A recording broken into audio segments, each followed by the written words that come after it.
Bavukanyi muryango w'abimana bakunzi mwese ba Radio Maria Burundi ni musango amahoro ya Kristo. Ndabahaye ikaze kuri mwese ngo dusangire kano kanya kukumviriza no kuzirikana ijambo ry'Imana dusanga mu bisomwa vyo kuri uyu wa gatanu w'indwi igira 25 mu kiringo gisanzwe c'umwaka wa liturujia ya Ecclesia muryango. Igisoma ca mbere kitubwira ingene Imana yemereye abanyisirayeli ingoro nshasha y'iteka mu gihe yo bari bubatse itari ku rugero rw'iteka. Izaburi idufasha kwiza ijambo ry'Imana, niyo idufasha kandi kwizigira umukama no gusamiriza ko ari we mucunguzi. Inkuru nziza nayo itubwira ingene Simoni Petero yemeje icese ko Yezu ari Kristo Mesiya. Ngaho dusanga ivyo bisomwa vyeranda. Ica mbere tugisanga mu gitabo c'umuhanuzi Hageya canke Aje, ikigabane ca mbere akarongo ka 15b kubandanya ku kigabane ca kabiri akarongo k'icenda. Izaburi ni izaburi ya 42. Inkuru nziza nayo niyo dusanga mu nkuru nziza nko yashikirijwe na Luka mweranda, ikigabane c'icenda akarongo ka 18 kugera ku karongo ka 22. Ikaze twumvirize ry'umukama ayagira biwe.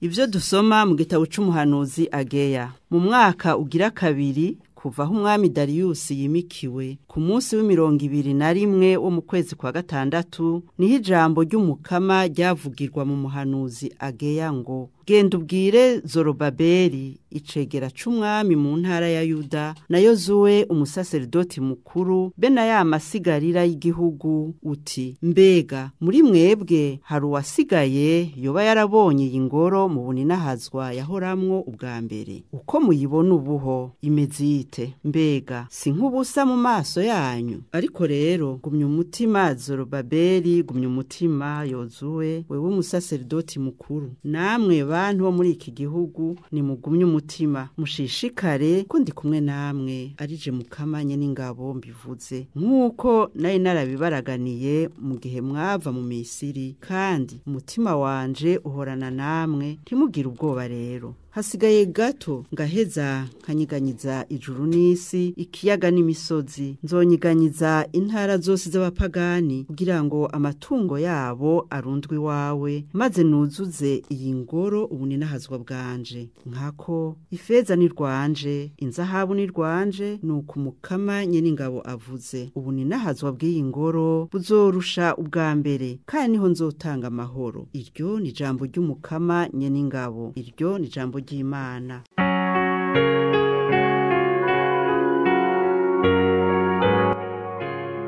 Imana niyo nizeye, nzomenyesha yuko ariyo mukiza wanje. Imana niyo nizeye, nzomenyesha yuko ariyo mukiza wanje. Ncira urubanza amana afise, mburana imbere y'abatagira imbabazi, nunkizeye mukama umuhemu n'umubisha. Imana niyo nizeye, nzomenyesha yuko ariyo mukiza wanje. Mana yanje uramahungiro yanje, ni kukunyibagira, ni kuki nogendana intuntu nzigirijwe n'umwansi. Imana niyo nizeye, nzomenyesha yuko ariyo mukiza wanje. Ndungikira umuco wawe n'ukuri kwawe, maze bindongore, binjane ku murwa wawe mweranda no mu birimba vyawe. Imana niyo nizeye, nzomenyesha yuko ariyo mukiza wanje. Nzoheza nshike kwa rutari y'Imana, kwa Mana nyene ariyo kanyamuneza kanje, nzonezerwa nkuninahaze ngucurarangire mukama Mana afise. Imana niyo nizeye, nzomenyesha yuko ariyo mukiza wanje.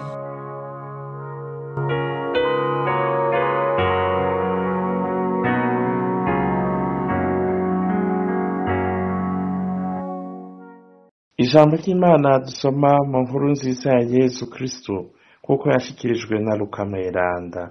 Umunsi umwe Yesu yariko arasenga wenyene, abigishwa bari kumwe nawe. Arababaza ati, abantu bavuga ko ndinde? Baramwishura bati, bamwe bavuga ko uri Yohani Batista, abandi nguri Eliya, abandi nabo nguri umuhanuzi wo muri bamwe ba kera yazutse. Yesu araheza ababwira ati, mweho muvuga ko ndinde? Petero yishura avuga ati, uri Kristo w'Imana. Araheza arabihanikiriza ashimitse ngo ntihagire n'umwe babwira ivyo bintu. Yongera avuga ko umwana w'umuntu abwirizwa kubabara cane, agacibwa n'abakurambere, abahereza nk'uko abakuru n'abanditsi, akicwa, hanyuma ku munsi ugira gatatu akazuka. Nitwakire kandi tuzigame iryazwe na Kristu.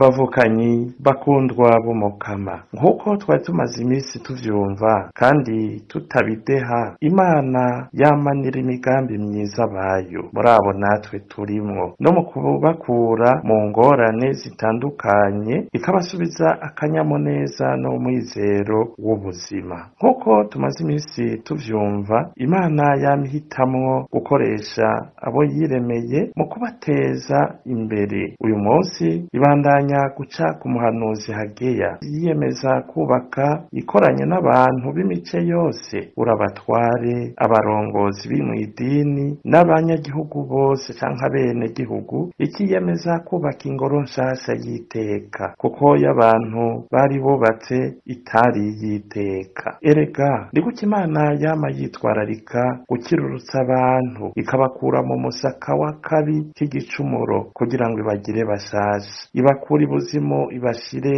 ibuntu. N'uwo mugambi nyene ifise udukura mu musaka w'ubuzima, muri vya vyiyumviro bibi tuba turimwo. Hari naho mbere twiyorobeka, ukamengo turabasenzi, ukamengo turabantu b'imbere mu kwemera Imana no mu kuyisenga, tukemanga mbere ngo no kuyikorera, kandi mu ntimatima y'ubuzima bwacu hatamota na gato. Turi mw'ibore ry'ikibi, turimwo ububisha bw'irya nino, turi babampamenyo, turi babanyiyezako. Niho Imana itaduheba, yegira inama yo kudukura muri uwo musaka, ngo twiyubakire gushasha nk'ingoro nyayo yibereye. Haba hasigaye ko natwe tuvyemera. Twibuke rero kuyugurukira, ha kwiyugaranira mu vyiyumviro vyacu bishaje, nta handi vyo dushikana atari mu ruhumyi rw'umutima rudutuma tutamenya iyo Mana nk'ukwiri, tukayivuga mw'izina, mugabo vy'ukuri tutagendera iteka ry'abayimenye. Erega ntiwovuga ko ushira Imana imbere kandi uyisenga kandi uri uwayo, ntiwobivuga ivyo vyose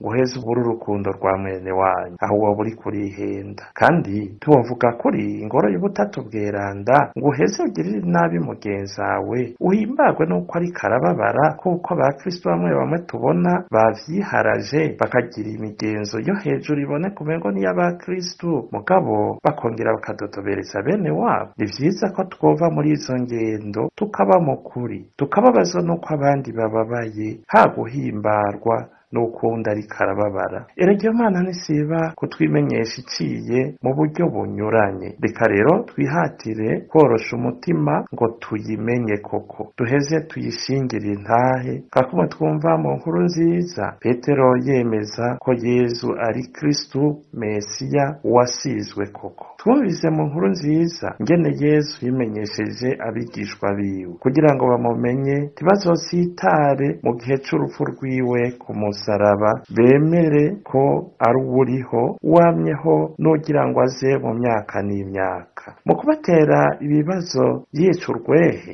yashatse ko bagira aho bahagaze, berekana aho bahagaze, ntibagire ukwemera ko mu kivunga kwa kundi gutuma ibihe bihindutse umuntu aguta vyoroshe cane. Yashatse ko bokoya kujuragirika mu kwemera, gutyo bashingira intahe uwo bazi badahugumbwa. Mu kubahishurira ko azobabara naho akicwa n'abari kumukingira, abarongozi n'abanyamategeko, Yezu yashatse ko ivyo nivyashika abatumwa biwe batota ubuntu, ntibata ubwoko, ahubwo ko borema bakaremesha abandi, kuko inyuma y'urupfu hazizuka n'ubuninahazwa. Agapfuye ntikaba kakibazwa ivu, ahubwo kabazwa Imana y'ubuzima bwamaho. Iryo jambo niryo twokwama twisunga mu kwemera kwacu no kumukuremeshanya mu bihe vy'ibibazo vy'ubuzima. Ubona ko ivyo bihe bitabura, umwizero ukirukana umwiheburo, kuko ntawamenyanye na Yezu ateterwa, naho amagorwa yo atamugera umutwe. Nimuze rero dusaba Umukama adutungishe rya jambo ryiwe, tumurikirwe n'iryo jambo ryiwe, niho tuzoshobora kubandanya twubaka ya ekleziya muryango, kuko umwizero wose turafise aho tuwukura, ni muri iyo Mana iducungishije